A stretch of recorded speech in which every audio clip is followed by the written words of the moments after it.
Here's a genuinely strange thought worth sitting with. The sword, one of history's most iconic and instantly recognizable weapons, actually represents a genuinely late-arriving military technology, developed only after humans had already spent many thousands of years perfecting spears, axes, and daggers.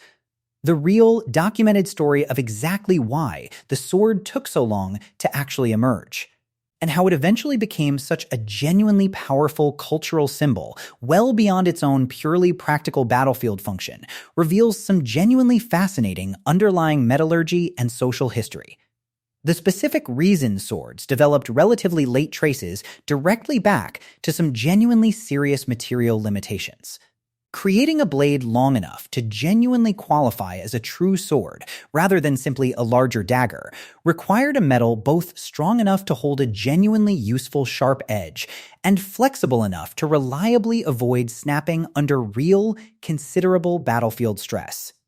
Early copper, the very first metal humans learned to work extensively, was simply too soft and too easily bent to make an effective, genuinely reliable full-length sword. Bronze, an alloy combining copper with tin, represented the crucial material breakthrough that finally made true swords genuinely practical for the very first time. The earliest confirmed bronze swords date back roughly 5,000 years, emerging in the Near East once ancient metalworkers had developed sufficiently reliable techniques for consistently producing bronze with exactly the right specific copper-to-tin ratio needed to achieve genuinely useful hardness without excessive resulting brittleness.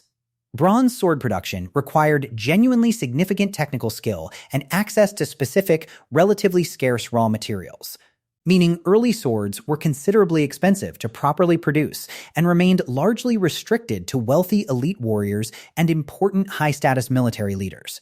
This inherent material scarcity directly established swords early on as genuine status symbols, well beyond their purely practical battlefield function. A genuinely important cultural pattern that would persist and continue developing considerably further throughout essentially the entire subsequent history of edged weaponry. The specific transition from bronze to iron swords, beginning around 3,200 years ago in various regions, represented a genuinely significant additional technological leap forward. Though the actual full story is considerably more complex and more gradual than many popular simplified historical accounts often suggest. Early iron, somewhat surprisingly, wasn't automatically superior to well-made bronze in every single practical respect. Properly smelting, purifying, and precisely working iron into a genuinely reliable, high-quality sword blade actually required considerable additional metallurgical expertise that took many additional generations to fully and properly develop. Iron's own genuine key practical advantage over bronze wasn't necessarily immediate, dramatically superior overall performance, but rather considerably greater raw material availability. Iron ore deposits are considerably more common and more widely distributed across the world than the specific tin needed for quality bronze production, meaning iron weapons could eventually be produced in considerably greater overall quantity once iron working techniques were sufficiently refined and widely understood, gradually making swords more broadly available to considerably more ordinary soldiers, well beyond the wealthy elite alone. Steel, essentially iron carefully combined with a small, precisely controlled amount of carbon, eventually proved to be the genuinely superior sword-making material. But consistently, reliably producing genuinely high-quality steel required real mastery of precise temperature control and careful timing that took many centuries of continued additional refinement to properly and reliably achieve. Different regional metalworking traditions developed their own genuinely distinct specific techniques, some including certain famous historical Japanese and Middle Eastern sword-making traditions, becoming particularly renowned for producing exceptionally high-quality steel blades. Sword design itself evolved considerably to match specific evolving combat needs and prevailing battlefield tactics across many different historical eras and regions. Straight, double-edged swords generally favored direct thrusting attacks, while curved single-edged blades often proved genuinely better suited to powerful mounted slashing attacks from horseback. Different specific fighting styles, armor types commonly encountered on the battlefield, and prevailing military tactics all directly shaped which particular sword design proved genuinely most effective and practical in any given specific historical and regional military context. The samurai sword, or katana, represents one of history's most technically sophisticated and culturally significant edged weapons, developed through many centuries of careful, dedicated refinement by master Japanese swordsmiths. The specific folding and precise differential hardening techniques used in traditional katana production created a genuinely remarkable blade combining a hard, sharp cutting edge with a considerably more flexible, shock-absorbing spine, requiring real, exceptional mastery and many years of dedicated apprenticeship to properly and reliably produce. European sword-making similarly evolved considerably across the medieval and Renaissance periods, with blade design changing meaningfully in direct response to evolving battlefield armor.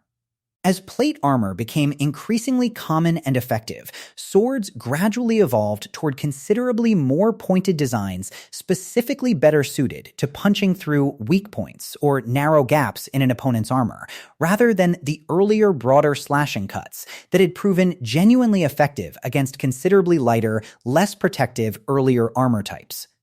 Swords carried genuinely enormous symbolic and ceremonial significance well beyond their obvious practical military function throughout many different historical cultures. Formal knighting ceremonies, official royal coronations, and various other significant important ceremonies frequently and prominently featured swords. And specific individual named swords sometimes became genuinely legendary cultural objects in their own right, carrying deep symbolic weight considerably beyond their own purely practical, functional battlefield combat value. The specific decline of the sword as a primary practical battlefield weapon came directly with the rise of firearms. Beginning gradually around the 14th century and accelerating dramatically over the following several centuries, guns eventually proved considerably more effective at reliably penetrating increasingly sophisticated armor and could be used effectively by soldiers with considerably less expensive training than true sword mastery genuinely required, gradually and steadily reducing the sword's overall practical primary battlefield importance across most regions of the world.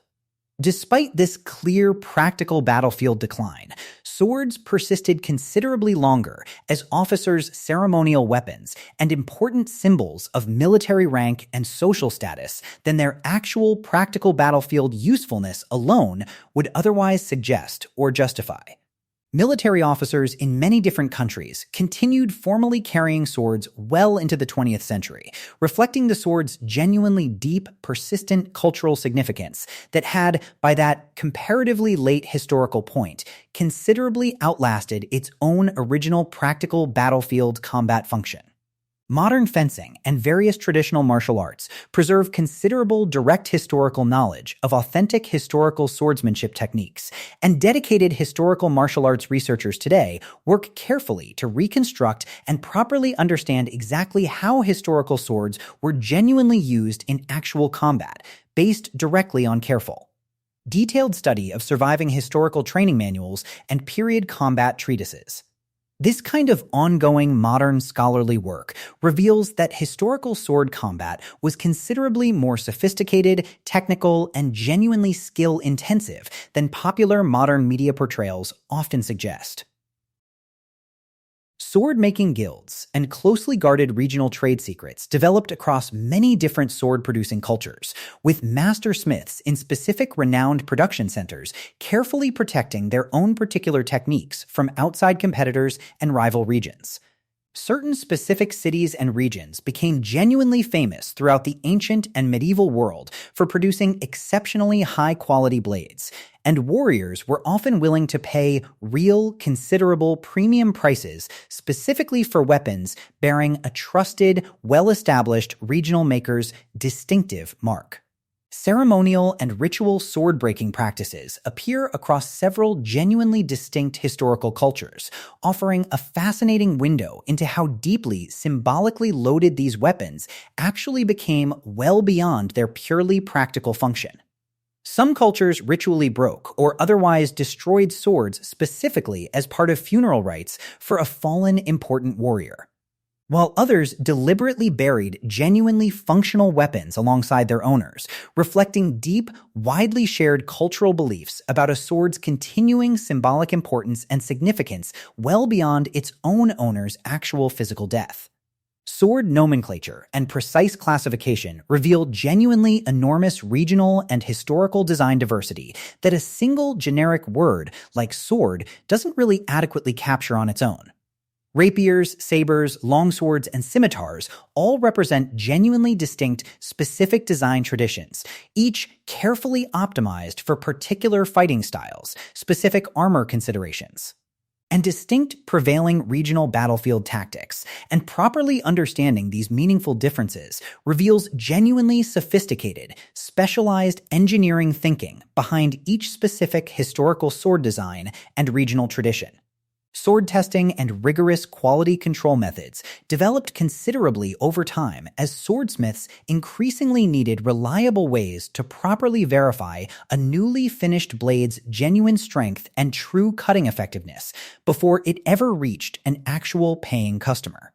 Various historical testing methods included cutting through bundled straw mats, bamboo, or in some genuinely more grim documented historical cases, actual condemned criminals, reflecting just how seriously swordsmiths and their eventual buyers alike took genuine blade quality and reliable battlefield performance.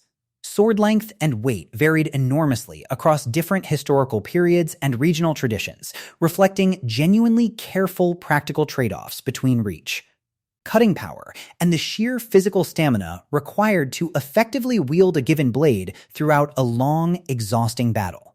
Heavier two-handed swords offered genuinely greater cutting power and reach, but required real, considerable physical strength and stamina, while lighter single-handed blades traded some raw power for genuinely improved speed, agility, and the practical ability to simultaneously carry a shield in the opposite hand.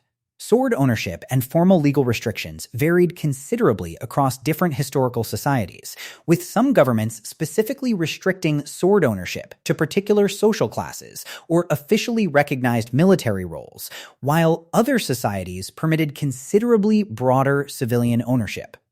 These specific legal restrictions reveal how seriously many governments throughout history took the sword's genuine potential as both a practical weapon and a powerful, visible symbol of real social status and legitimate authority.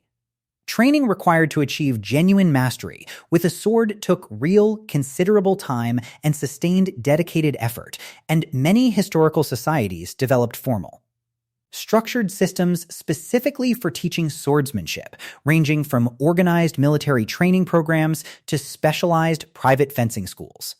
Achieving genuine practical proficiency, well beyond simply being able to swing a blade in a roughly plausible manner, required years of consistent practice, and many historical societies genuinely valued skilled swordsmen as respected specialists in their own right, similar in social status to other genuinely valued specialized craftspeople and skilled professionals. Sword maintenance itself required real, genuine, ongoing care and specialized attention well beyond the considerable initial effort required to actually forge the blade in the first place. Regular cleaning, careful oiling to actively prevent rust, and periodic professional sharpening were all genuinely essential to keep a sword combat ready. And wealthy sword owners often employed dedicated, specialized servants or paid skilled craftsmen specifically responsible for this kind of ongoing, careful blade maintenance and upkeep. Trade routes, specifically for high-quality sword steel and finished blades, connected genuinely distant regions of the ancient and medieval world, with certain specific regions developing strong, well-established reputations for exporting particularly desirable, high-quality blades. This kind of specialized long-distance trade demonstrates that quality swords represented genuinely valuable trade goods worth the real considerable risk and expense of long-distance transport, reflecting just how highly these particular weapons were genuinely valued across many different, often quite distant cultures and regions.